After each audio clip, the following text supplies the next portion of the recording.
be good. Cool, man. Where are you at right now? Are you in BC? Yeah, I'm in BC. I live in this suburb called Delta, which is about 20 minutes from Vancouver downtown. Nice. Yeah, you're in Nice, New York? man. Yeah, I'm in New York right now. I got back like a week and a half ago from Peru. I was there doing some plant medicine work, Nice. which was really intense. I'm sure we'll get to that at some point. Yeah, I'd love to talk about that. Yeah, man. But you spent most of COVID in BC, right? Yeah, I spent most of COVID in the studio, to be honest, man. I feel like COVID happened at a time for me where I was ready for a lot of internal work and sort of picking new direction for myself and life and where it was going. Previous to that, I was kind of balancing, running my businesses and also performing at events, and then trying to squeeze in a little bit of time in between to be a part-time music producer.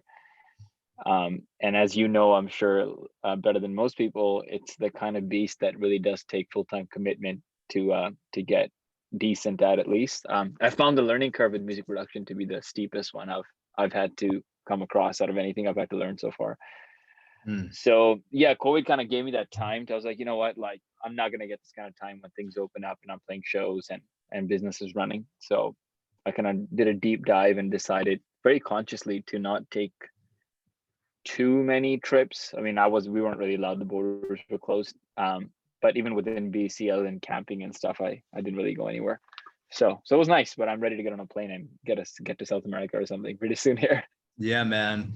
Yeah, well, so I mean, I'll record a little intro before the episode starts, like for Spotify Sure. and all that stuff. But I think that's a great place to start because, obviously a lot of producers or just artists, aspiring artists, or just aspiring people who are aspiring to live an alternative life in some way are going to be listening to this. Right. And I think your story is pretty unique in some ways and very inspiring in terms of how you were able to pivot from what you were doing. So yeah, talk a little bit about those businesses that you were running before, and then the Sure. process of going from that to doing music as an artist more full time. Absolutely. Yeah. Go for it. Do you want to do the intro first or? Oh no, sorry. Yeah, the intro I'm gonna record after this, like after our Oh, conversation. okay. Cool. Yeah, Cool. yeah. So Got it. I'll just introduce Right. you as like the convict artist and stuff. Got it. Got But it. yeah, like talk a little bit about just that transition, especially I would imagine with COVID, man. I mean, just throwing a wrench in a lot of things, like that was just a whole other unpredictable thing. So Yeah, for sure. Maybe we'll go back a bit. I'll give you a bit of sort of history. I moved to Canada when I was 13 years old. I was born and raised in Pakistan, and I don't have like a music background. I didn't play any instruments or anything growing up, but I loved music. My mom's a music head, and she listened to like really like sort of top level like ghazal and qawwali and like the best of the best like Mehdi Hassan and Lata Mangeshkar and all of that. And I think through osmosis, I kind of just being around her soaked that in a bit. But yeah, fast forward a few years, and I was going to use school here for engineering. I thought, okay, I'm going to get my engineering degree. I'll get a job. That's what my dad did. That's my life. That's what I'm going to do. And as my horizons were being expanded daily, as I was seeing other avenues of life and other explorations of expressive art, I was just by chance introduced to DJing. I was like, that story alone was one of my pivotal learning moments, because I ran into a friend at a gas station on my way home from a part-time job working at Club Monaco downtown, just selling clothes because I used to shop there and I liked the discount. And I ran into this guy at a gas station who pulled up in a nice car, and I was just admiring his car. And as the windows rolled up, it was a guy who I had helped with certain things in high school. Like, he was in my electronics class, and I remember on one of the projects that he couldn't finish his last bit, and I just like quickly helped him out, and I didn't see him after, and I just left. But he remembered that, and he was like, "Hey, what are you up to these days? You want to come work for my dad?" I was like, "Doing what?" He's like, "You could be a DJ. You were always like downloading music and had CDs and all this stuff." And I was like, I didn't even know what a DJ was. When he said be a DJ, I was like, "What's a DJ?" Like, and this isn't like that long ago. This is like maybe 9 years ago or something. But yeah, from there I got into the entertainment world. His dad had a company that sent DJs to private events, like big Indian weddings and like any kind of Indian events around town. And there's a big Indian population in Vancouver. And I also didn't know any of the music. I didn't know any Punjabi music. I knew a little bit of Bollywood music. I didn't listen to like any modern day hip hop or top 40. So I was kind of like, the music I listened to is like, Mehdi Hassan and Kawali. Like, how am I going to play that at a wedding? So there's a lot of really quick learning that happened around that. Mm. And then I turned that into business because I saw there was a big like lack of professionalism in the industry as a whole. And I thought, if I could build an outfit for DJs that was like super pro, did contracts, invoices properly, the guys had to dress up in like suits and ties to like look the part at a wedding, and not, have policies that were super professional around drinking and all that kind of stuff. Because I was just seeing like young guys getting really hammered while they're like DJing weddings, which is like, I don't know, the drinking thing is like a very personal choice. The issue that I had with that was that it was a personal choice that was deteriorating your ability to serve somebody who had hired you to curate the entertainment for 6 hours of what is possibly the most special time of their life. Mm. And when I put it in that lens, it just made it really easy to want to put our best foot forward every time. So I kind of like downloaded that into the ethos of the company. And the company itself is like, it was built in a very non-corporate way. Like there's no boss structure, there's no pyramid stuff, there's no, everybody on the team has the same vote. We vote unanimously on decisions. It was very different from like anything I'd seen at any jobs I'd worked at. Mm. And that, like, when I look back to that, and whenever I've had an interview about why I did that, I don't know actually. I think it's just intuition. Like at the time, I just knew that a love centered environment for a bunch of young guys who all want to be alpha males on stage is going to work better than trying to control the egos of this testosterone driven group of young brown men, and just culturally, I knew that when somebody asked me what was the hardest part about Decibel, it was like, I was managing the egos of 6 alpha males who all want to be the man on stage, and managing that ego and still bringing them in from that point of like love first for each other. Like, yes, Mm. healthy competitive sort of thing, but with each other, but love first, like your win is my win. Right. That's kind of how the business was built, and that's where Decibel Entertainment came out of. So this is back in 2014, and then I was still working a full-time job with engineering. I quit that a couple of years later because the business did well.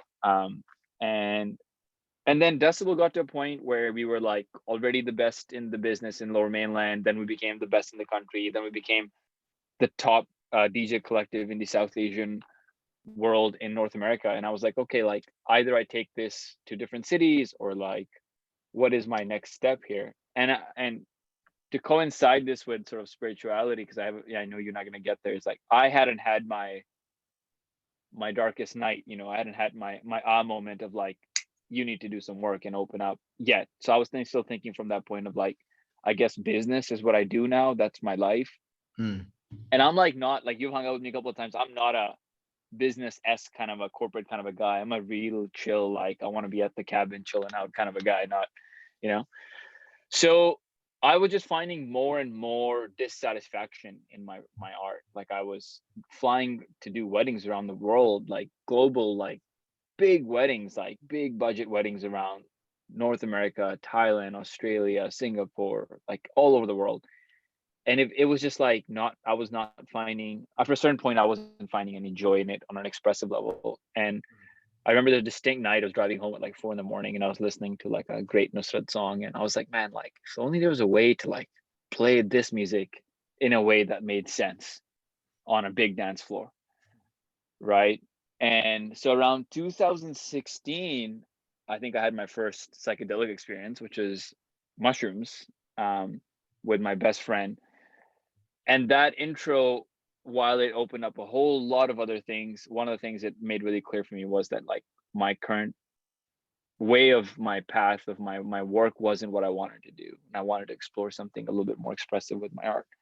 Mm. So yeah, that's from there I was like, okay, how do I get into the music world? And that's, the wild west. You have no clue how the industry works. I still don't know how the industry works. Like I'm lucky I have a team that does.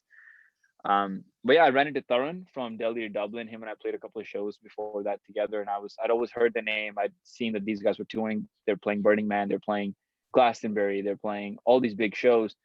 And I was like, here's a South Asian collective that is doing it. So one thing I think that one skill that I'm really um, grateful that I did develop early was that I'm not afraid of asking for help. Like I really don't have an issue with like, hey, I don't know how to do this and you do. Would you be please kind enough to teach me? And Mm. it's just served me so well because I went to tea with that, and Tarun was like, well, at your age, I was 29 at the time. He's like, if you had come to me in any other scenario, I would have been like, you've missed the boat. It's too late, like for a music career. Like I was 29 when I wanted to start producing. Mm. But I think because I had a background of having built a successful business, I think he knew my work ethic was there, and I had the resource and the time to put the effort in. But yeah, the transition, like, I feel like I'm taking up a lot of space here, but the transition was difficult, man. Like I was, as a young guy, still pretty attached to his ego. I was having a great time. I was like, man, I can do an event for a bunch of South Asian kids in Vancouver and sell out 800 tickets at celebs, and that's crazy. Like, why would I switch to this bass sound that I really like and then nobody comes to my shows, right? So Yeah. there was like I had to let go of that entitlement of like, oh, if I do a show, people just come now. No, this is a new world. Nobody knows you, and you are trying to find your feet here. So I played a lot of like really empty clubs, and testing out music I'd made, which wasn't great at the time, and just very humbling. And there was a lot of times where I was like, do I really want to do this? Like I can't. Um, with all due respect to everybody, like white guys flipping the same sample were much more likely to get the nod at a festival than like you and I are, and that's Mm. a whole different systematic gate opener issue. Mm. But I think I just felt that I had the right team in place, and I just had to be resilient and not let the knocks take me down. Like if I go to an event and nobody shows up, that's okay. Just kind of do the best show I can. I mean, Session was a good example of that. I played a really late set. The room was half empty, but Mm. as soon as I played, I got so much love from the people that were there that it was reassuring that, okay, this transition is going to take time. But it is one of like where if I'm putting out quality content, I'll win a few people that connect with that music, Mm. you know. So so yeah, that's a very long answer to the transition question. But it was tough. It was really tough because I was used to walking into a room and being the guy. Oh, Asit owns Decibel. If Asit is doing a show, of course he gets a headline spot. Of course he gets and I was used to that. And to go from that and go to Shambhala and realizing you're like a very small fish in a massive ocean and you're playing the 4 p.m. set when nobody has even woken up out of their tents Right. is like, it was like, okay, cool. Like I got to build my way up to the midnight set. Yeah, man, this is I'm so happy that you're talking about this in such detail and in a really personal, vulnerable way, because I think this is something that every artist that I know of deals with at some level, is just this seeming tension between satisfying the egoic, dare I say, narcissistic part of ourselves that wants to be recognized for our work. Because let's just face it, at the end of the day, like, you know, like as artists, like we do have a narcissistic bone inside of us. I mean, all human Absolutely. beings do, I think, but there Absolutely. there is that thing. And I think like pretending like it's not there is obviously not helpful. But it's also not good to let it rule you. So it sounds like, through your experience and through the psychedelic experience and just making that transition, I mean, correct me if I'm wrong, but it sounds like there was kind of a switch made from like valuing the ego of Asad Right. to valuing the art and maybe even valuing the process. And I do want to get into this a little bit more in terms of like your actual workflow and stuff, because my impression of you, and we don't talk as much as we should, but like my impression of you when we do catch up, or just like seeing what you're doing on social media, or just listening to your music, honestly, and knowing what it takes to make good music the way that you are, is that you do seem to be a very process oriented kind of guy and artist. Right. And maybe that's even helped with the success of Decibel too back in the day. But it just the involvement in the visual aspect and the stage production and the music and the creation process itself. Yeah, like talk about like when you were making that transition, you sort of had this feeling like this is not satisfying my soul, and there's this other style of music, like the bass version of flipping, this old, more traditional music that I love and grew up with, that I really want to go with. What do you think gave you the ability to, and or continues to give you the ability to stay true to that when the easier wins, I guess, or like the easier fish to catch are still probably there, right? Like if you Yeah. want. So Yeah, that's a great question. I feel like in many ways I have to keep checking in with myself to remind myself of like what really matters to me, because my my conditioning as a human being is that my business's success has to be great, my project success has to be great. But Ashish, I can tell you one of the most liberating realizations I had about my music, and I know you're not going to connect about this. It was the fact that like the Khanvict project is not about us as the human being anymore. It's about one small part, not even a big part, one small vessel of my life that I use to serve. It has become, and I'll tell you why I that changed for me, because I got into music production because I was already DJing and I went to my first music festival, and I had for the very first time on the dance floor that experience of like weightlessness, of like the source of like, wow, this is what it feels like if I fully let go and immerse myself in dance and sound, and I could see sound around me. And I remember thinking, the person on stage that created that music and that lighting and that, like, I remember going around thanking them, thanking the lighting guy, thanking the, because I realized it was so much, because being in the industry, I could see those things. I wasn't just a guy on the dance floor, having a great time, which is like, that was a big part of what I was doing. But being in a company that builds production, that builds stages, I was like, wow, these people have put in so much work to make sure I could have that kind of a moment. So people like I could have those moments, and the healing that brought to my life, the fact that it made me want to change careers and go into more self-expression. And yes, it was hard, and yes, but it's like that difficulty that was introduced from that experience sort of became the cocoon through which I was turned out to be the butterfly. It was like, okay, this is going to be really hard for the next 2, 3, 4 years. And then you'll get to a point where you're now ready to flap your wings into a new way of life and a new way of expression. So I think that was a really big moment, was like, I want to be able to serve by creating those kind of experiences. And I think it's staying true to that has been, it's just like the long game. It's like, yes, like I personally don't have any issue with anybody doing any kind of music. I think whatever your expression, your calling is, you should do that.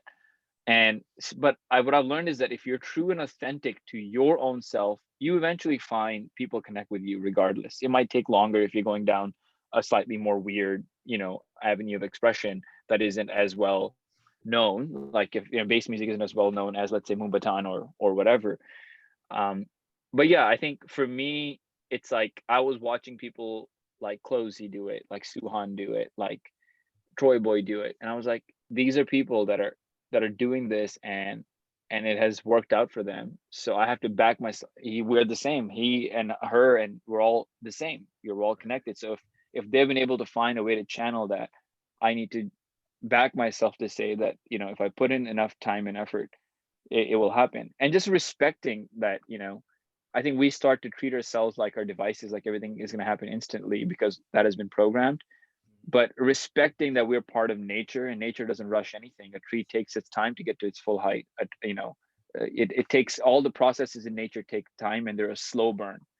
Even for a flower to bloom after the entire year, the blooming process is like 3 weeks, and that's after the entire years of like, the seed and all that. So I think those realizations help me find the patience to be like, it's not about what I can do in a year. It's not about what I can do in even 5. It's maybe what I can do to serve in maybe 20.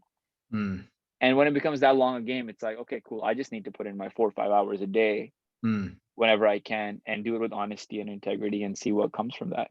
And that has opened a lot of gates for me from there. Oh man, that's so, I love that you're talking about this, because it's so important. And I think like in many ways, like I don't want to sound like one of these like, conspiracy theorists about everything, but I do feel like we just do not get that reinforcement from like seemingly anything around us. Like everything around us is just screaming to us about instant gratification, even things as seemingly subtle as like, I mean, I'm sure you've heard this from people like, oh, you got to be on TikTok, you got to be on this. It's like, I'm not saying there's anything wrong with doing any of that, but like, I just, there's so much of this instant gratification culture.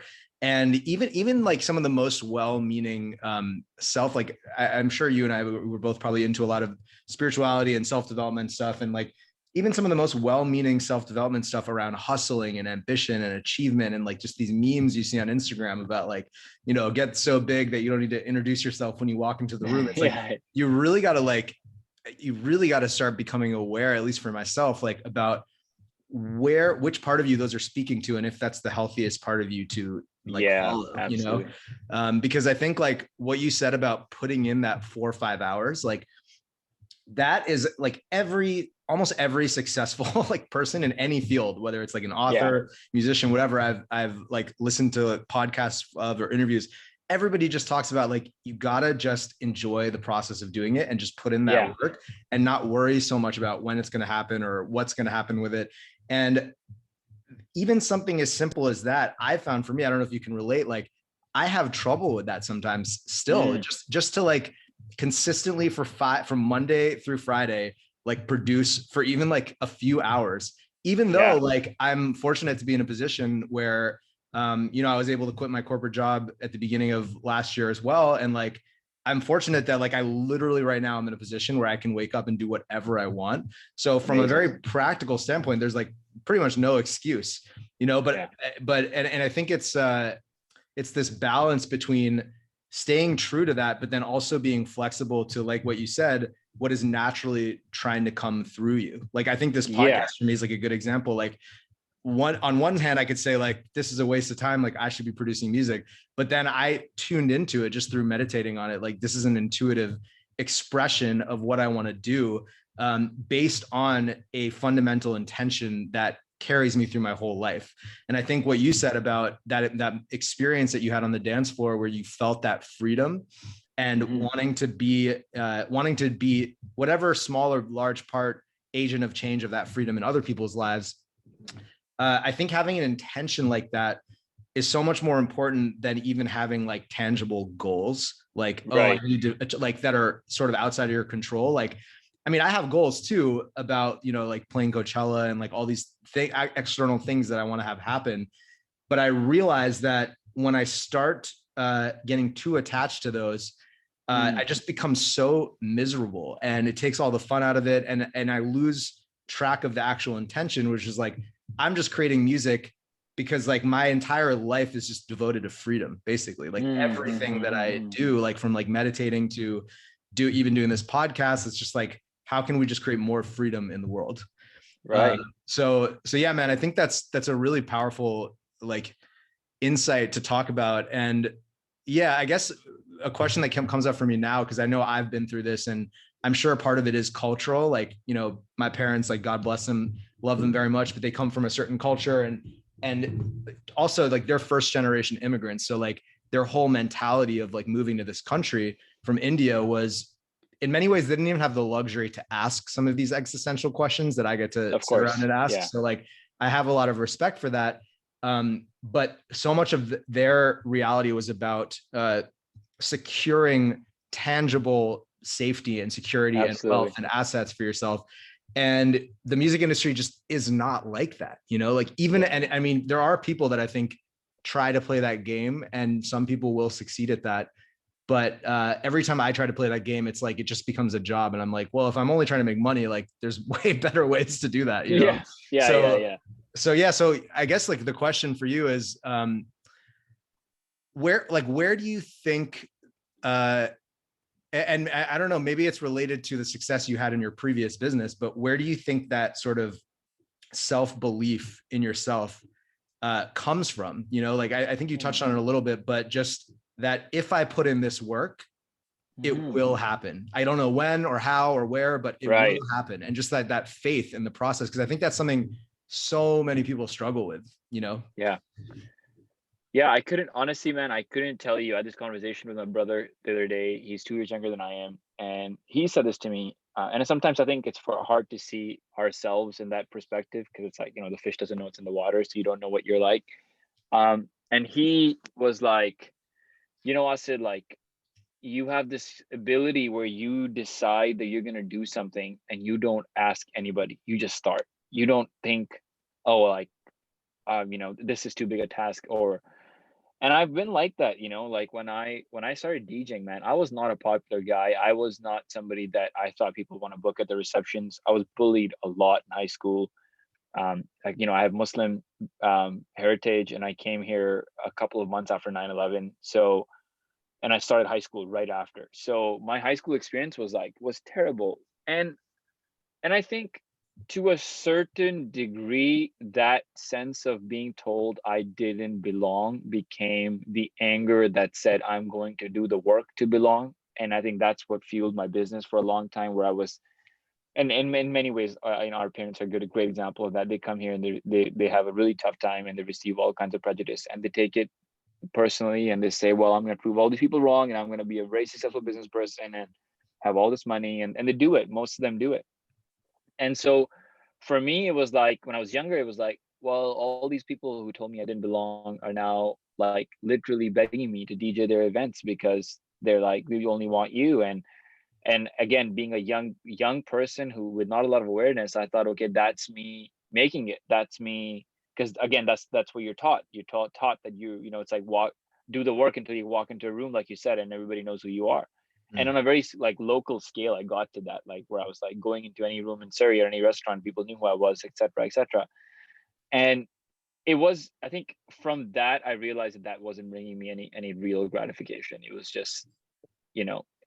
But what it did do was that because I was able to put in that work into building that business, I realized that, like, I do, as a human, have the ability to push myself to learn and to create and to build systems, whether it's for business. And I think my systems background and my engineering background really helps me with processes, like you're saying. Mm. Even when I look at my music, like, man, I there's no way I'd get my 4 or 5 hours in every day. There's no, I just is like, I can't. It's not that kind of craft, as you know. But I have the intention to. When I sit in the morning and I meditate, I have time set aside for music. I have time set aside for my walk. Like, that's a thing I really want to do alone, with like a podcast in my ear, and like go spend some time in nature and those things. And I think those structures over the year, and I am not a very disciplined guy. I think I've gotten better at it, but I didn't grow up with a lot of discipline in my life. um I think those, developing that discipline, developing that empathy for myself, just like, I deserve to go after my dreams. Whether it's not necessarily about whether you got there or not. It's about, did you have the courage to start? And I think if you have the courage to start, then the universe has a really funny way of landing you into currents that land you into the right river. So um I was listening to this really great podcast between I forget the name now, but something that was said that really stuck with me was like, life is about finding your own unique current in an ocean. All of us have a different current, and you can see other people's currents and pick up things from them, like, oh, this flows that way, this flows that way. But eventually, you do have to find your own, you as an individual. Um, and that's the irony of it, is like, like all this the spiritual learning that I've dabbled in is all about eliminating the you, the I, the ego, but then also maintaining the individuality of your DNA, and how it is unique and how it is beautiful. And so finding that path that works for you, I think, is really important. And I've just recently started to dial in some of that, where, okay, I'm not a 5 a.m. riser. I'm an 8:30, 9 a.m. riser, and that's okay. I don't have to be in the 5 a.m. club to be successful. And accepting myself for that, giving myself love for that. And okay, like, I like making music that has, good bounce and bass. And yes, like, I'm being hit up by some more mainstream stuff that I could do that would do better. But is it stuff I want to make, or I'm gonna have fun playing at a big stage? Probably not. So I'm gonna skip on that, that kind of thing. Um, so yeah, I think just awareness is a big one. As awareness has increased, I've learned what works for me. But I think that confidence of, like, just thinking that I'm gonna do this comes from, I think my mother is a big part of that. She's always been a supporter from day one, where she stood up for me even when, other elders were like saying, this is a bad kid. She was like, no, you don't understand the kid. He's gonna be all right. He's gonna do whatever, he's doing Amazing. okay. Yeah. Yeah, that's so, it's so important, man. Like, especially like having a primary caregiver like that, like really, Dude. Yeah. it's actually, I would even say like it's like 95% of it. Like it's like literally just like, Yeah. yeah, it's kind of insane how important that is, because you're Yeah. so young at that age, and Yeah. you literally, it's like gospel, whatever your parents say, you know. Yeah. Exactly. And what it says about you as a person, the beliefs that you're building, right?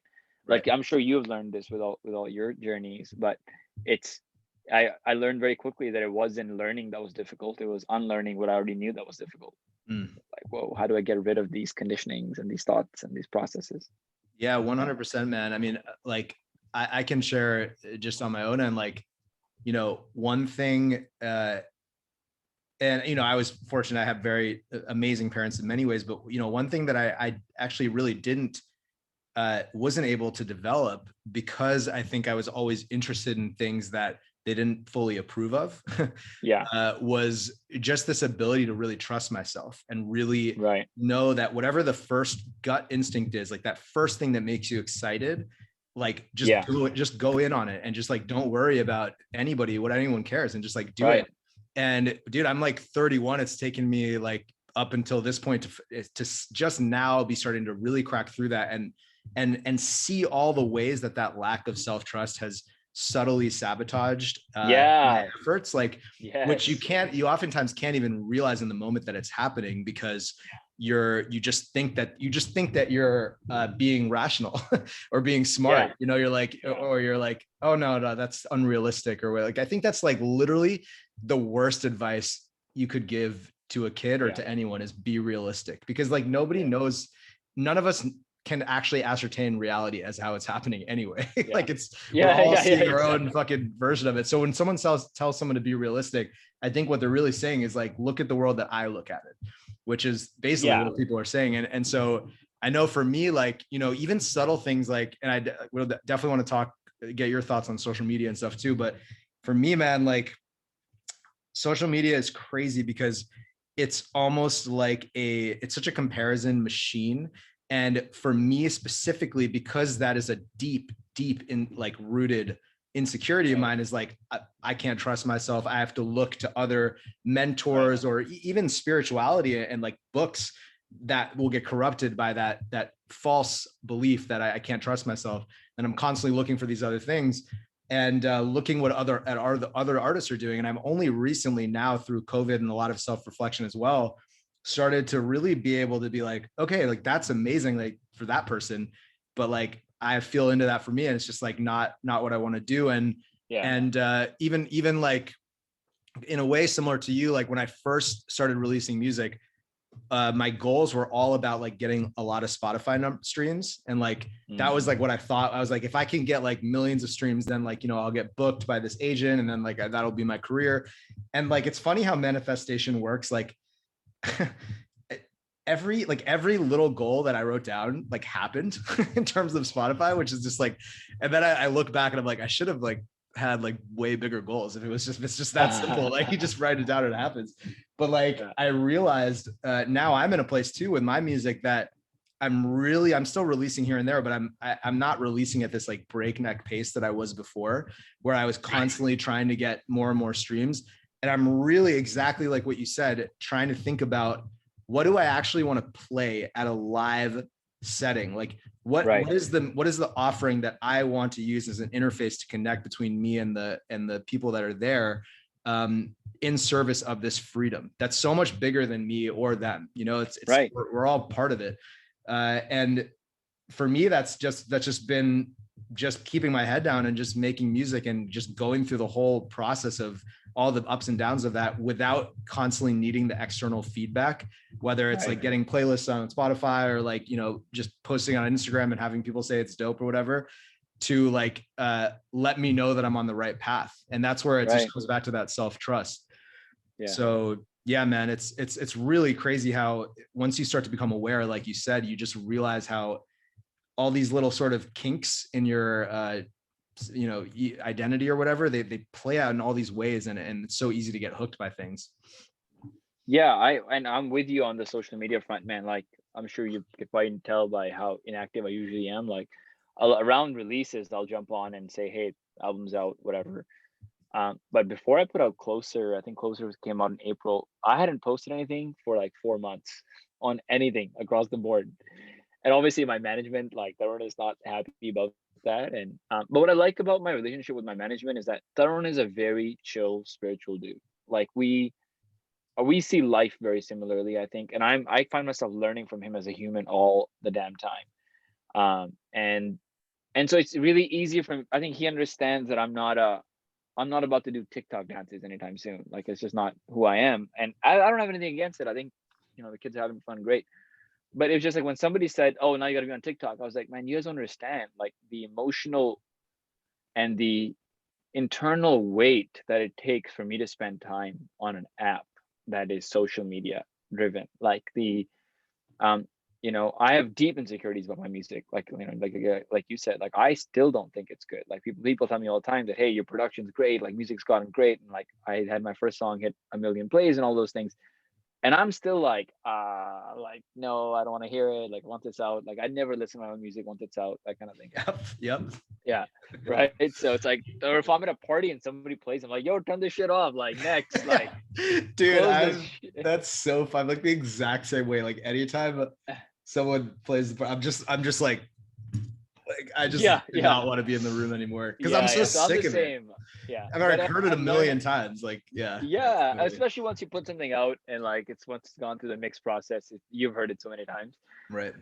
But even that I realized was like a very subtle way of not accepting myself. That art that I made was me. It was an output of Acid, and like it's like not forgiving Acid for its past or not accepting Acid's creations for whenever they were at that time is the same. It's like sending that message to your inner self, like I don't think you're good enough, and that's limiting. So I've tried to change that dialogue a lot now, where it's like now I will say things like that. I believe in my project. I don't have a set goal for its grandness. Like before, it was like, oh, if I play this festival, then I made it, or if I play that festival, or if I have this time at this festival. Now it's just like, man, if I can go to a different city and play even a 300-person room and they have the time of their lives, I'm happy. Like, and I think liberation is I don't know what I was reading, but liberation was described as being without anxiety about imperfection. And I was like, holy shit. I said, like, what would life be like if you stopped caring about whether your shit is perfect or not, whether it sounds as tight as X, Y, or Z, whether the mix sounds as good as X, Y, or Z, and you just did the best you could, got behind it, put it out, and then detached yourself from it, loved it, and sent it out to the world, and then did the next thing. Yeah. And that led to grief because in that moment I realized how much time of my 33-year-old life I wasted worrying about stuff not being good enough, and I was like, man, how many years of my life mentally I've spent on like, oh, you're not good enough, you don't meditate enough, you don't even spirituality, Oh my God, dude. Preaching like to the I came to spirituality with that same mentality, like, oh, you're not meditating enough, you're not zen enough, you're not honest enough with your intentions are not pure, right, you're a phony spiritual person, etc., etc., etc. Right. Until eventually I just like learned those things, and I was like, no, that dialogue is actually what makes me all those things. But if I'm kinder to myself, I'm honoring life on this planet like every other life. My life is just as important, like as I would respect somebody else. And another question that changed my life was somebody asked me, they're like, if somebody that you really respect, think of somebody you really respect. And I thought of like one of my mentors, one of my coaches, and they're like, they tell you they have to do something, would you do it? I was like, in a heartbeat. I wouldn't even think about it twice. And I was like, now what if it was the same task, but you told yourself to do it?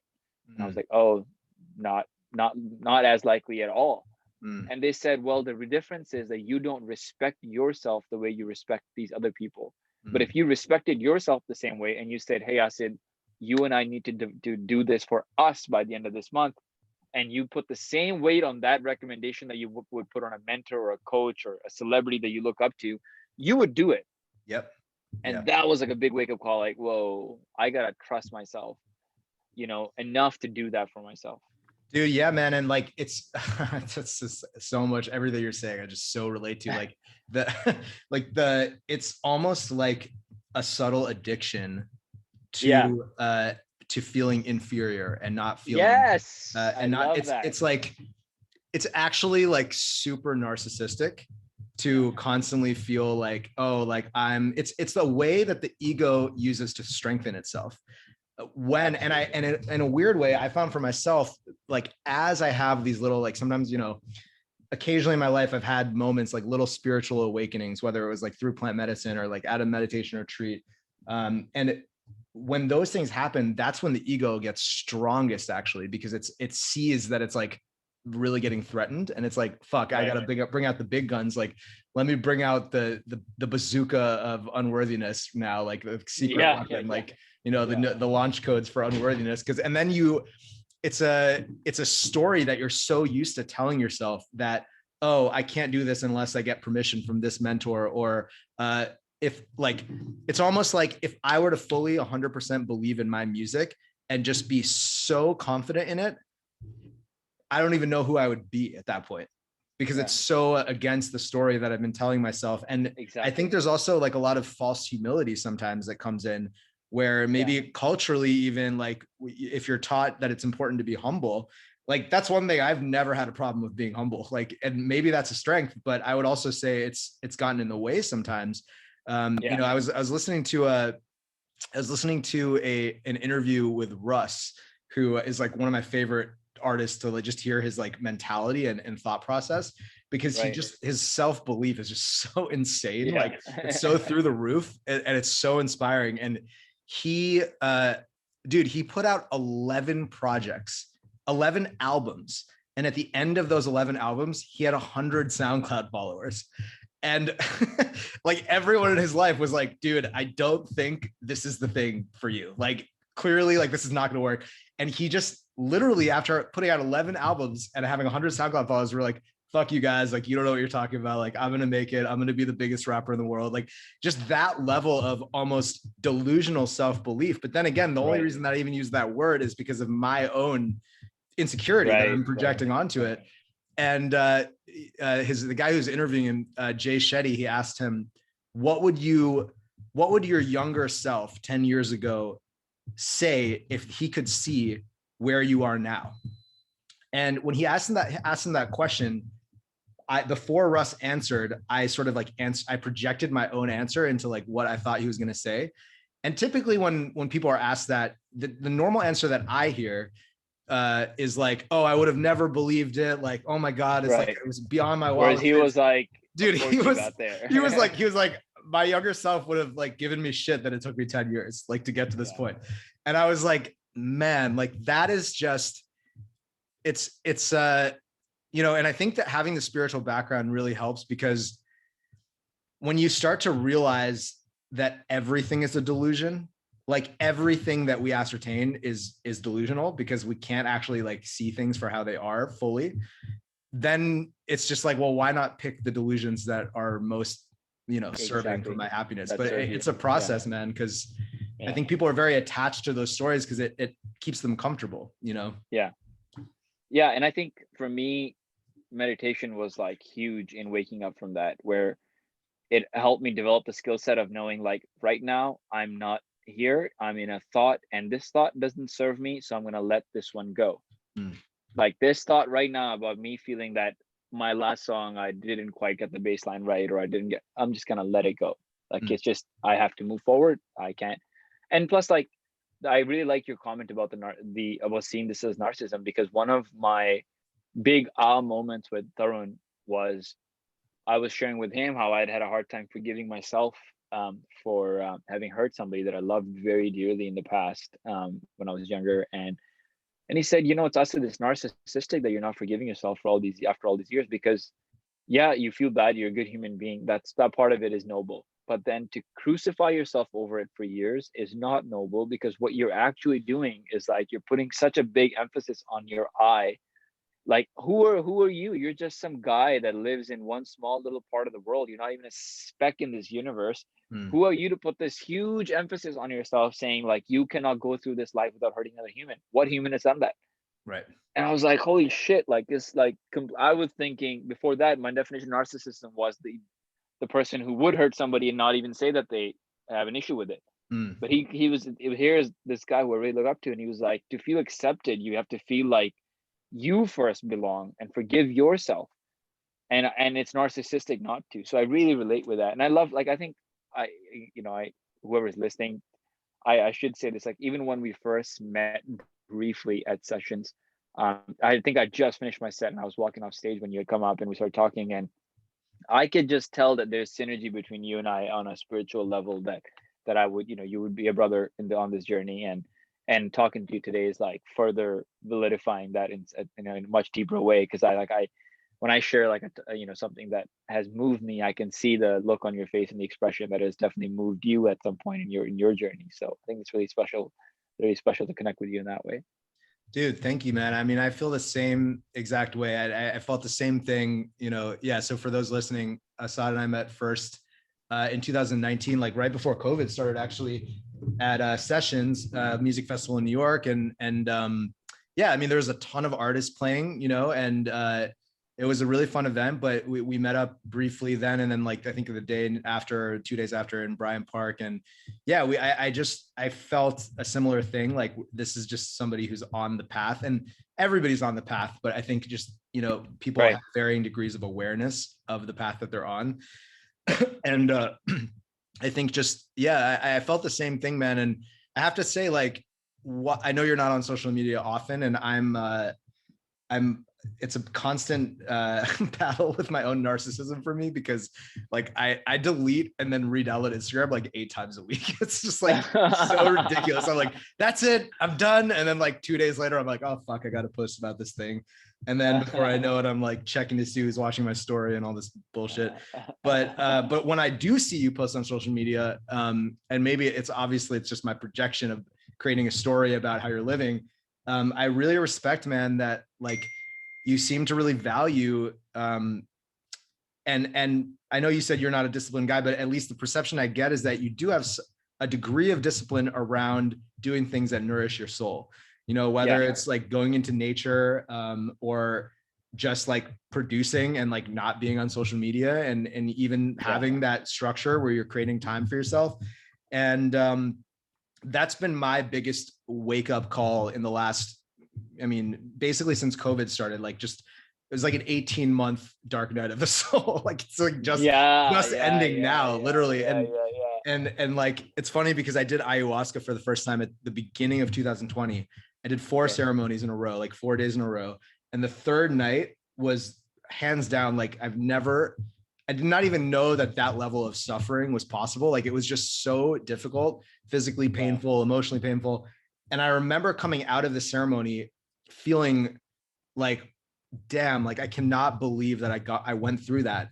And if I can go through that, like the rest of my life is going to be a breeze. I was like, this year is going to be amazing. Like, I can handle anything. And then like the next year was filled with like romantic heartbreak, like not being able to tour the first year that I thought I would have been able to, which I know we talked about. Actually, I was supposed to come up and play a show with you in Vancouver. And, all that to say, like, I feel like it just comes back to realizing that just like being at the effect, being the cause of things that are going to actually set my soul free. And that the more time that I can spend in a state where my soul is feeling free, the more I can actually do good for the world, whether that's through music, whether that's through like just existing and being a kind person to the people that I come across, even like whether that's through like relationships and like handling myself as a man and partner in a mature way where I'm taking responsibility for myself and being able to hold another human being in that intimate way. And these are all lessons that I learned over the last year and a half. And I think the biggest shift for me has been realizing that this whole idea that you need to sacrifice things to like follow your dreams or whatever, I'm not passing judgment on it. Like, everybody has their own recipe for happiness, I think. But I know for me, I've discovered like that's just like a really creative excuse for me to remain narcissistic and absolve responsibility to the present moment.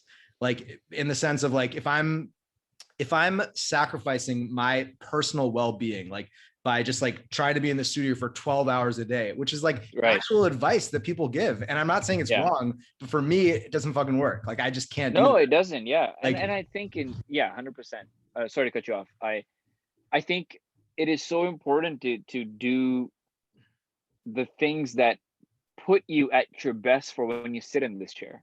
correct. You know, so when you like, I learned I can't make music if I'm not in a good mood. I learned that I can't make music if I haven't slept enough. I Yep. can't make music if I am feeling restless because I didn't get my meditation in, or I'm feeling anxious because my meditation now is like, I'm about 7 months into a deep practice that I haven't missed every morning, and that for me has been like my level of awareness and decision making and overall peace. That doesn't mean I am happy all the time. I think that's a really big point. Is like, happiness is not peace. Mm. Peace is an attainable state for a long term Mm. that can hold both happiness and grief within that space. Mm. Peace is not happiness. Happiness is a fleeting emotion that we feel at certain times, or like when we experience certain things that bring us joy and happiness. And you can certainly increase the amount of times you have that experience by increasing your awareness and then choosing to do the things that create that for you, Mm. versus just being at the realm of, I'm just going to let my autopilot dictate what I do and what I what habits I have, and then whatever comes from that is my life. So Right. waking up from that and saying, no, like, well, I know that if I meditate and I exercise and I eat well and I respect my body and I respect my peace, then happiness comes to me a lot more often. It comes to me more regularly versus when I don't do those things. Yeah. And so like I'm like a reminders kind of guy. Like, I've got little sticky notes all over my place, and honestly, most of them are just like, show up for yourself.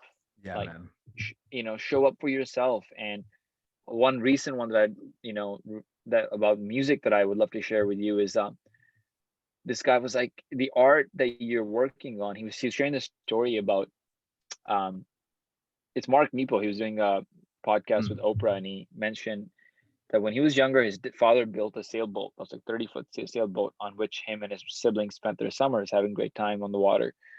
He said, but then he also built many, many sailboats that were like tiny little like model pieces that he would build in the basement.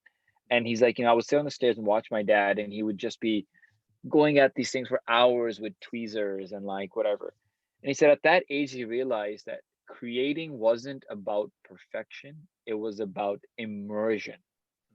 And that was like a big moment for me. And I was like, okay, if I can get in the studio and be immersed in it, even if it's for an hour a day, for a half an hour a day, for 5 minutes, that is more important than like forcing myself to sit here and be like, I need to produce.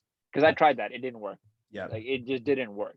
Yeah. But the minute I said, okay, like my take on this is now, I am looking for a medium that connects me to my deeper self, and through my expression of music, I can do that as long as I can learn to make it about my immersion, Mm. whether it's on stage and really being present and immersing myself into the performance, or in here where I'm like, I just really want to be immersed and write music that's flowing from my heart. And I think that is what really changes things in the studio, to becoming more centered around creating to serve, and creating to serve both yourself, because you're serving yourself. That is just as important as serving others, Mm. if not more important, because the more you serve yourself and the more aware you become, the better you are a human being you are for the rest of the world, right? Like the saying is, the biggest gift you can give to the universe is your own self-awareness to everybody Yes. else around you. And so I think it's like, I am by no means at a point where I think I know anything about life. I'm a constant learner. If there's anything I'm good at, I think it's I'm a student. I really take learning seriously. I try to better everything I know in any way I can, and I'm very open minded to those things. Like, even with music, man, I recently, we were going back and forth on those voice messages, and I was sharing with you that I recently started learning classical Indian music. Mm. And as I got drawn more and more towards like the psychedelic world, I saw that most psychedelic music was using classical Indian music for their journeys and for their guided trips and stuff like that. And I was like, okay, there's a sacred connection to this sound and this medicine. Yeah. And I am dabbling in both. I want to. I've always been scared of music because I've always thought that it was too vast. But I'm reaching that confidence level that we were talking about earlier, where I'm like, it doesn't matter how hard it is. It doesn't matter if it takes 14 years to play a sarangi. If I start today, 14 years from now, maybe I'll be grateful I did. Maybe that will be something I can learn. Yeah. And so I decided to like go see this guy who um I call him my guruji now, and he's younger than I am. He plays the sitar and he's a beautiful musician. Mm. And he taught me a different way of relating to music that I had never come across. Like I understood music and spirituality through Qawwali and what it does for Sufism and whirling, but I did not know the kind of relationship most classical Hindustani musicians have with their craft and with their instrument. It is a very deeply, deeply, deeply spiritual connection of music.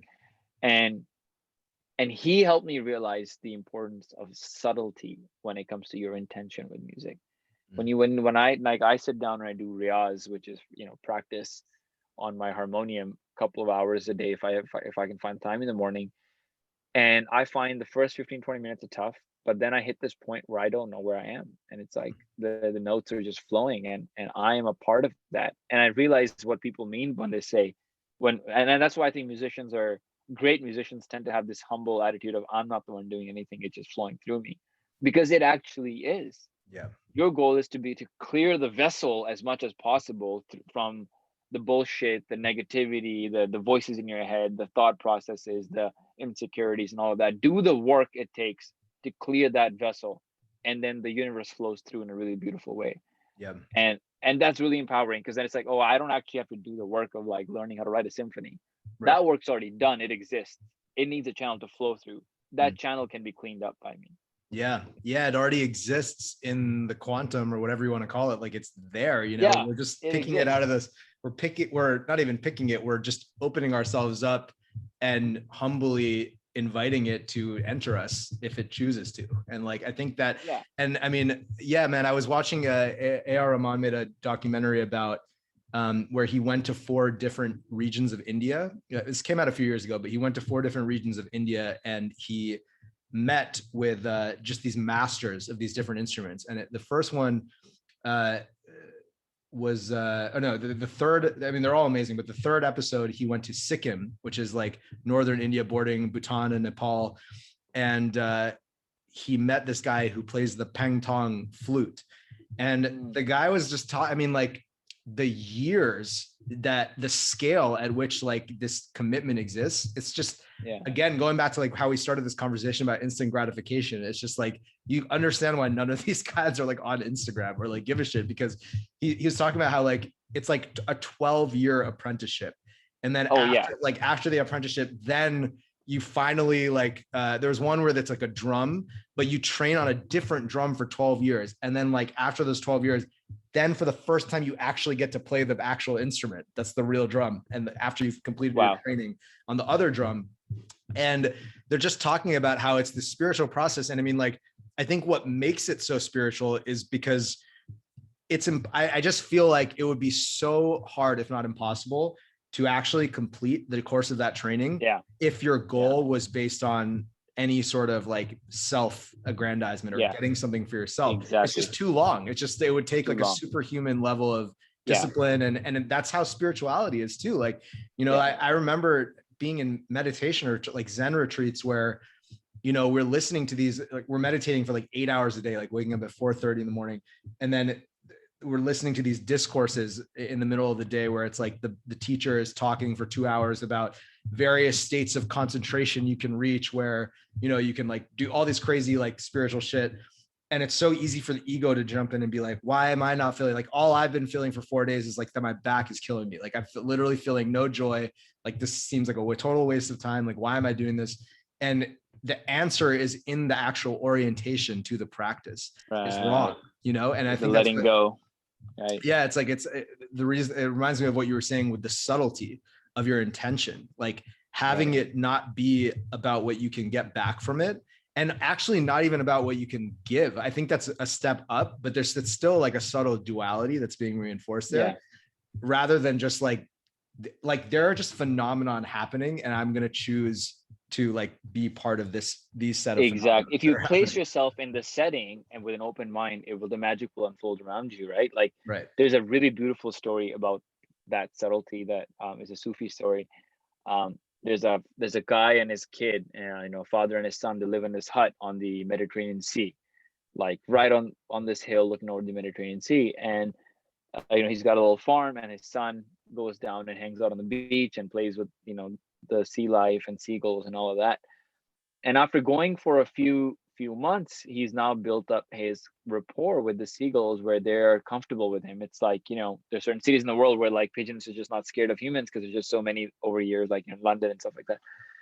So his father is watching from the hill, and his son is like sitting on the beach, and all these seagulls are like sitting on him, playing with him, flying around him. And it's pure magic. It's just bliss. And his father, that night when the kid comes home, the father is like, "Hey, that was incredible. The seagulls really trust you now, and they come play with you." And he's like, "I want to experience that. I want to know what that's like." And so he says to his father, "Well, why don't you come with me?" He's like, "Oh, well, I have to watch out at the farm." "Well, but so it looks like the seagulls are friends with you. Why don't you bring them to the house tomorrow after you go play with them?" So the son says, "Okay, Dad, I'll do that." But now he goes to the beach, and all that has changed is his intention about what he wants from the seagulls now. And the seagulls don't come sit with him. They don't come play with him. They don't come fly by him, because the universe pays attention to that subtlety. It's like that subtlety of like, no, you want this song to be successful so you can feel like you did it. Then there's a really big play at that. And I think the more I've let go of that, it's made my life a lot easier because I don't worry as much about what people have to say about the music. And B, in general, I'm finding as that shift happens internally, the amount of flow and opportunities and doors that start to open outward is like exponentially multiplied. Which is it feels like a paradox at first. It does, yeah. It's like it's like the cosmic joke, like the universe is just like clowning all of us. It's just like, but just wait until you figure out how this actually works, and then like all the abundance will flow to you. It's like it has to be an inside out orientation. And the thing is, like, I often wonder about this. I'm curious about your opinion about this, because as somebody who has set a goal in the material 3D world and then achieved it, gotten the success, felt the satisfaction, but then also felt the dissatisfaction that is underneath that. I know for myself, like anytime that I have set a goal like that, if I get it, I'm happy for like 5 seconds. Like, it's just like, it's so insane, dude. Like, it's so crazy. And I wonder sometimes to myself, because my ego is so pernicious that it still will jump in, and I have to catch myself like getting into that state of mind where I'm like, oh God, I just got to like wait until like this happens or whatever, even though I know from my own personal firsthand experience that it's a hungry ghost. Right. And there's actually nothing there that's being fed, which is the realization, deeper spiritual realization, is that there is no like static self there to even like satisfy. But I think like experientially, you can really just notice that if you just pay attention to when you have gotten your way with things, and then how quickly the mechanism of dissatisfaction has returned. And I wonder, I guess the question is, I'm curious in your opinion about this. I wonder if, in order for a person to really understand that at a level that they internalize in the way that they start acting differently and have that subtle shift in intention, I wonder if somebody needs to go through that process for themselves first, because like every spiritual book in the world will tell you like, it's about the process, not the like, but people, it seems like we need to kind of sometimes we need to learn those lessons like for ourselves first.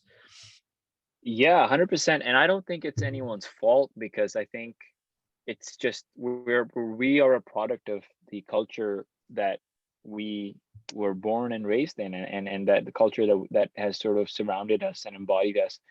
And part of that culture, especially in North America is a very individualistic culture, where it's like Every man for themselves, go get it, hustle mentality. The American dream is to build, get rich, etc. Whereas if you look at the subcontinent and you look at some of the ancient Asian cultures, which, for the record, like I personally connect with way deeper on a spiritual level, um, they don't necessarily have that, and the balance is interesting because if you look at those countries, they're not as rich in material wealth, but they tend to have happier um, populations as a whole, and not to of course like undermine the poverty and all that stuff. Of course, that stuff is its own battle. But emotionally speaking, I think they tend to have a little bit more grace with themselves. And I think, when you grow up in a culture that says you need to get those things, then you start placing your happiness as a flagpole on things you haven't achieved yet. You put them in the future. You say, when I get this watch, I'll be happy. When I get this Ferrari, I'd be happy. When I get this whatever house, I'd be happy. Whenever I Yeah. get this stage play, I'd be happy. Which is, it's different from setting a goal, in my opinion, because it's like what you're saying to yourself internally in that dialogue is that right now you're not happy, yes. Mm. Even if you are, I'm telling you right now you're not happy. You're gonna be happy once you make your first million, once you make your first 10 million. Yeah. But then what happens is the reason people never stop, the reason somebody doesn't stop at a million or 10 or 100 or a billion is because, like you said, it doesn't actually bring peace. And and you think when you get there that it didn't bring peace because the pile just might not be big enough. Oh, right. Right. You know what? 100,000 didn't do it, so I got to get to a million. Well, that's the next 5 years. Your life gone working 14 hours a day doing that. Yeah. Um, and and I think the the issue that we miss there is that nothing. I read this great article when I was like 18 or 19, and I don't know why, but I'm really grateful that it really stuck with me. And it was about experiences versus material things, and why humans should spend their money more on experiences over material things. It's because humans are not wired to value things that we feel like we possess. And that this comes up in like relationships, when you Mm. feel like you have your partner forever, you've gotten married, you've signed the contract, then there's a certain amount of, unless you're very conscious couples, there's a certain amount of taking for granted that occurs. Okay, of course, this is my wife. She's going to be home when I come home no matter what. Yep. There is, once you've bought a car, you drive it off the lot, there's a feeling of like, oh my God, I got a new car for the first 20 minutes, or a week even. And then unless you're like a very deep, passionate car guy, you don't really look at it with the same allure that you did. Whereas like if you were sitting on top of a beautiful mountain in Ubud in Indonesia with a woman that you're in love with and watching this beautiful sunset, that is a fleeting moment. It's an experience you're going to have. But then you don't get to put it in a jar and Mm-hmm. close the jar and put it on your cabinet and say, that's my sunset experience from Indonesia. Mm. That never loses its value. I still remember those moments, the sunsets I've watched, the sunrises I've watched, the feelings of weightlessness I've experienced on the dance floor while I've played shows, while I've made a song that really flowed out of me nicely. Yeah, I've realized that those moments feel so good Mm. because we don't get to own them. We don't get to possess them. And the beauty with spiritual work is, like you said, you don't get to that state of bliss after even 10 years of meditation and then say, now this is mine forever. To arrive here again, you got to sit the next day. To arrive there again, you got to. So it's a lifelong commitment to yourself to touch that bliss, to touch that, to slowly align the path of your life closer and closer towards the states that you experience on psychedelics, that you Mm. experience on a ayahuasca ceremony, that level of truth and eye opening, and realizing that you can get there through meditation. You can get there through breath work or whatever your medium might be. Yeah. But all of those mediums that take you to that place in all Eastern cultures are paired with a discipline, because they know that while plant medicine might open the portal, it is the discipline from that day onwards that gets you closer to that in your everyday state. Mhm. And the discipline is only there to enforce the fact that you're never gonna own it. It's not gonna be a card that you're just gonna have. It is a place that you go, you touch, and it's gone. Yep. And that's what keeps the desire of it really fresh to keep going after. Yeah, man, it's something my Zen teacher says a lot, which used to frustrate me, and now I'm finding more and more comical and true. Is there's no cookie at the end. Like there's just no like cookie at the there's end, not like yeah. no one cares. Nobody No one cares, cares. dude, that you No like one went cares. and did like a 10-day. Like I remember the first silent meditation retreat I did was 10 days. It's like hardest thing I ever did. I was like 25. I came home. I would not shut up about it to everyone. Yeah.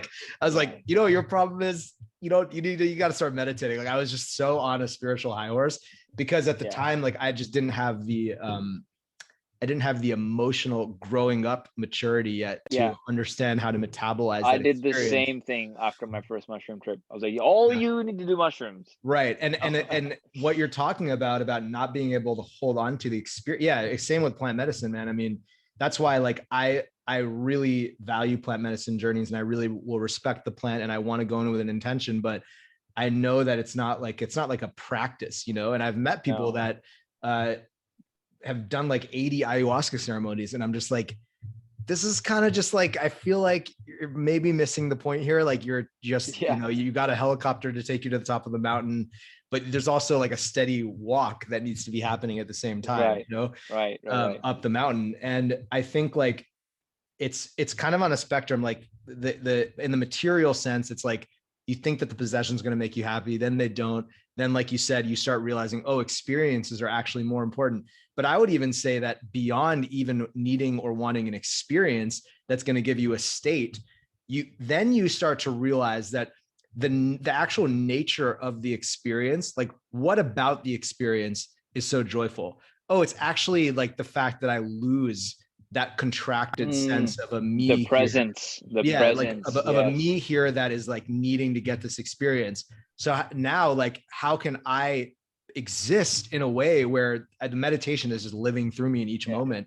And I think that's where the discipline no longer becomes a hard discipline, where it's like, I have to do this thing to do this thing. It's just like, no, like, of course I'm going to meditate. There's nothing more important in the world than like doing this, not because I'm going to get anything out of it, but because it's going to help me see through the illusion that there isn't even something for me to get out of it. 100%. That form of discipline that you just described, I think that is the deepest form of self-love and self-respect, because it's no longer discipline. Like, the word discipline is, and Alan Watts has a really great talk on this, about the word discipline is used with a certain kind of violence, which is why it is not very well received nowadays, or hasn't been for years.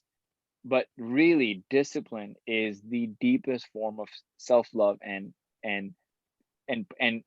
care for yourself. Where like, I care for myself so much that I am gonna show up to put my butt down on the meditation pillow every morning, because I love myself and I'm going to care myself, and I'm going to give myself a better chance at having a peaceful day by doing this work. Right. And you're 100% right. Like, it's that moment is about letting go of like any idea of like, I'm a male and I live in this house and this is my family and these are my goals and this. No, it is just pure consciousness having pure living experience, and you have gotten out of its way. You have unlearned the shit and I think that comes through expression of all kind. And I think that's why people are so drawn to like really get to that point where they can express from their hearts. And that they're in that realization, there's also a great seed for, I think, self-compassion and forgiveness for less than optimal ways that you may have behaved in the past, because ultimately your soul was just trying to get to that place anyway. Like, this is why people take drugs. Like, this is why people have sex. It's like, like there's whatever it is. This is why people make music or even do things that harm other people. It's like, it's I think at the deepest level, like, it's all just the universe trying to be merged with itself.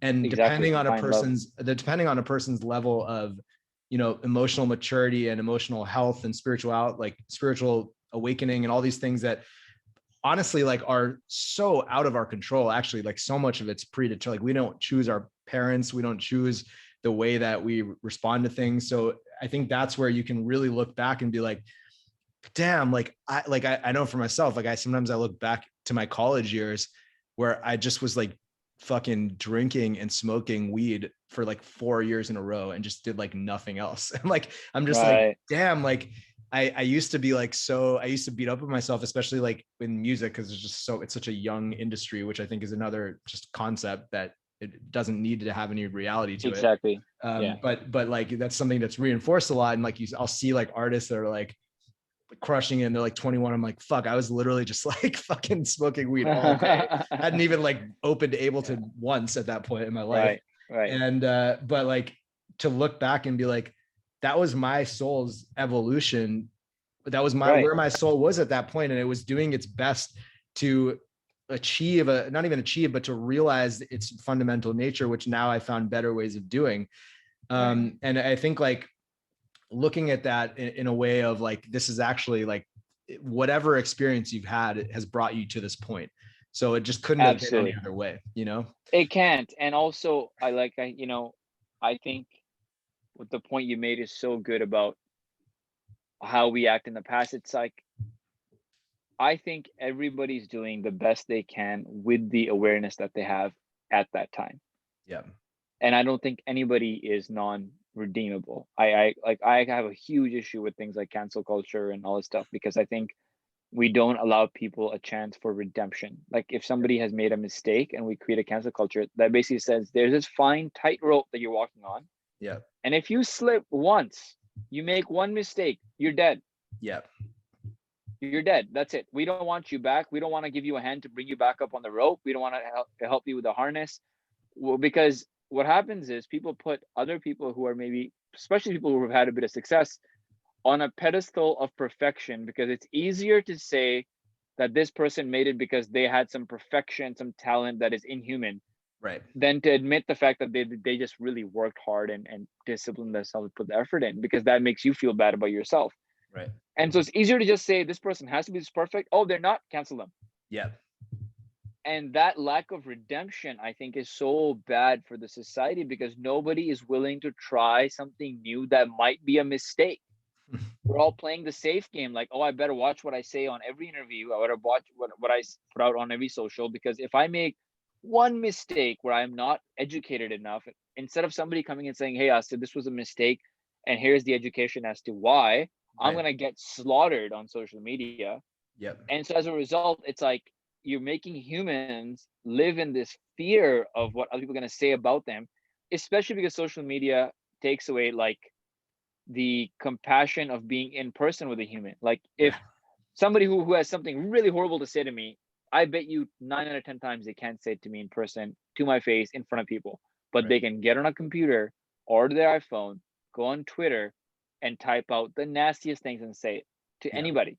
Yeah. It's because we remove the in-person connection that connects to our deep, true, compassionate selves that say, hey, this is another human just like me, same dreams as me, same passions. They just want to be happy and find peace and thrive, and they're doing the best that they can.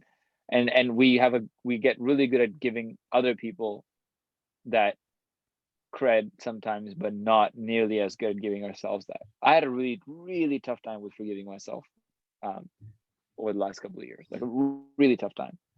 Yeah, man. But, it's I can relate, dude. I mean, it's still a constant journey. And it's funny, like I made like a video about this on Instagram a few weeks ago about how like I just feel like growth goes in the spiral. Like it's not like, actually, I don't know if you read Principles by Ray Dalio, but it's an amazing book. And he talks about like how the economy, like if you look at the curve of the global economy, overall it's going up, but it's like that. Yeah.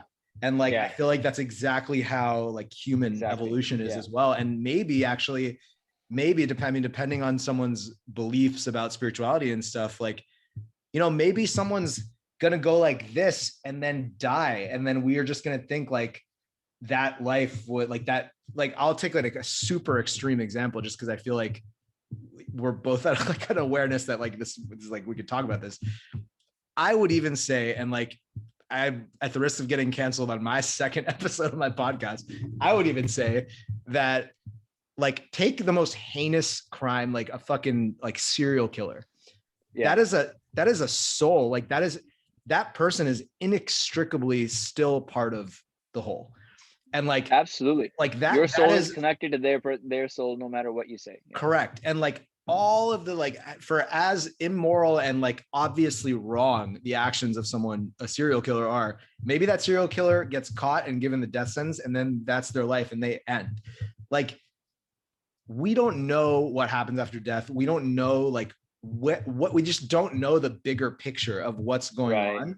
And It's I a very feel small like picture. Yeah, it's a very small picture. And I think even certain religious ideas perpetuate this concept of duality between good and bad. Like, oh, that's just a lost soul and they're going to go burn in hell forever. Like, Yeah. if there is a God, right? Like, can you imagine, like, if there is a God and he's a benevolent God that's capable of creating a heaven for people, like, I know that for me personally, like, I would not wish that on anyone. I wouldn't wish for anyone to eternally burn in hell and just eternally suffer forever. Yeah. So are you saying that God is like meaner than me? Like, I don't think so. God's definitely way more benevolent than me. Like, I'm just like a flawed human being.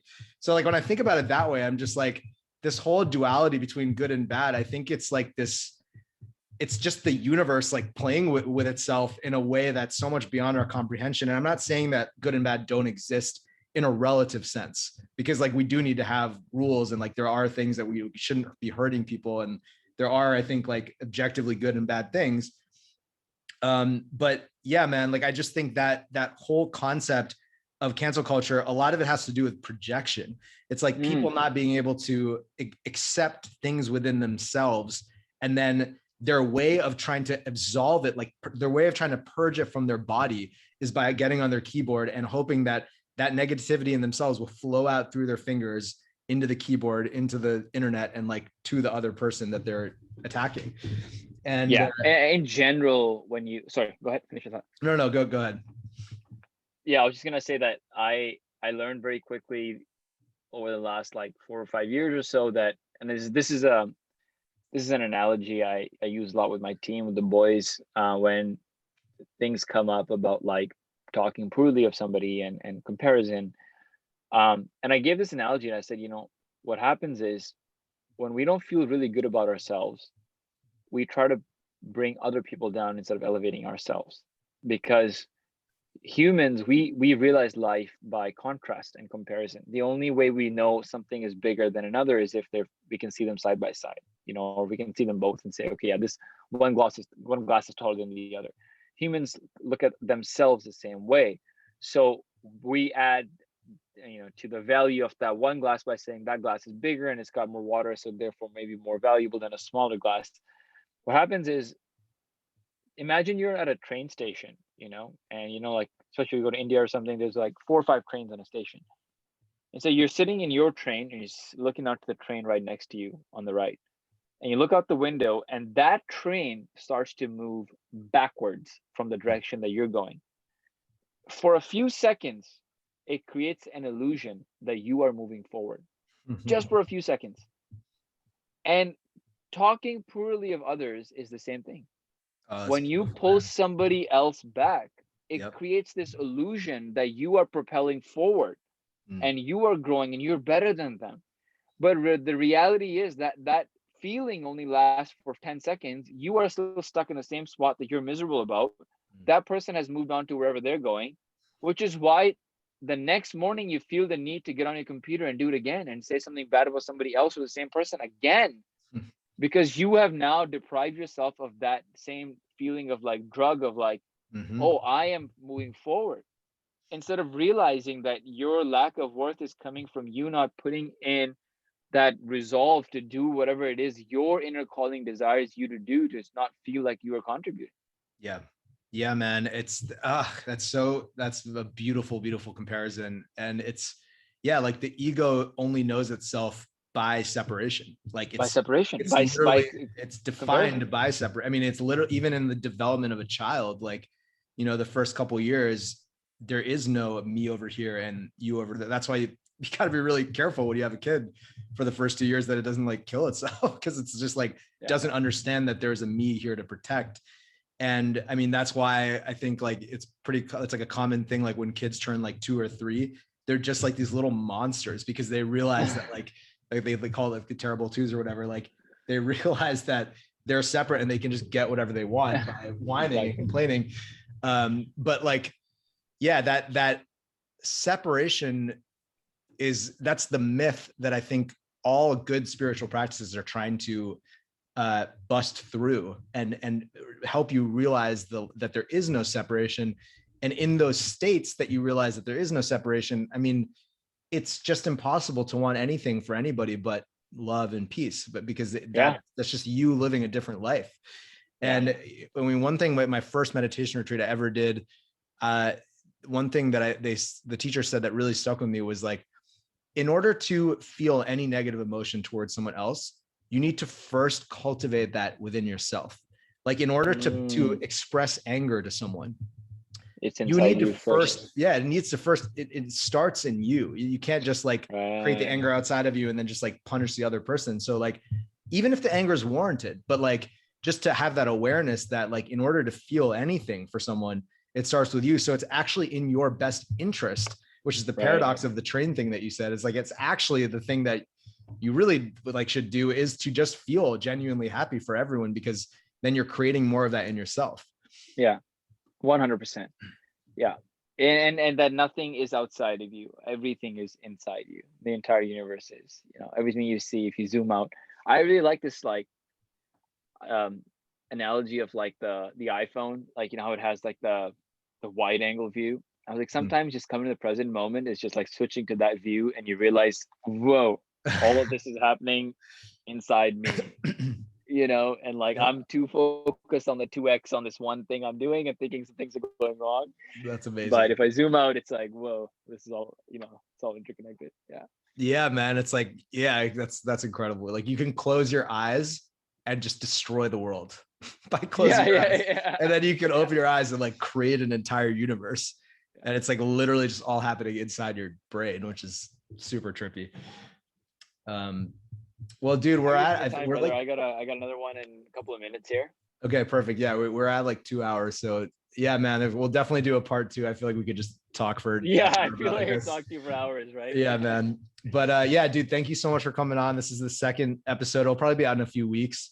So yeah, I don't know if I'll do like a proper intro and like put all your links and stuff in the show notes. But if there's anything for the listeners, anything you want to say, any last words or anything you're working on that you want to share?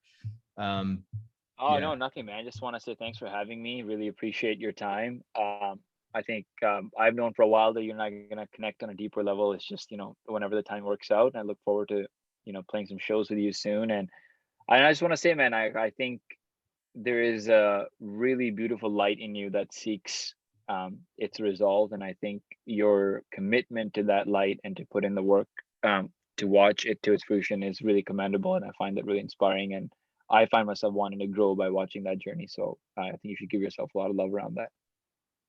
Thank you so much, man. That means a lot. And yeah, right back at you, dude. Yeah. Thanks a lot, man. All right, brother. I'll talk to you soon. Peace. Cool, bro. Have a great evening. I'll talk to you soon.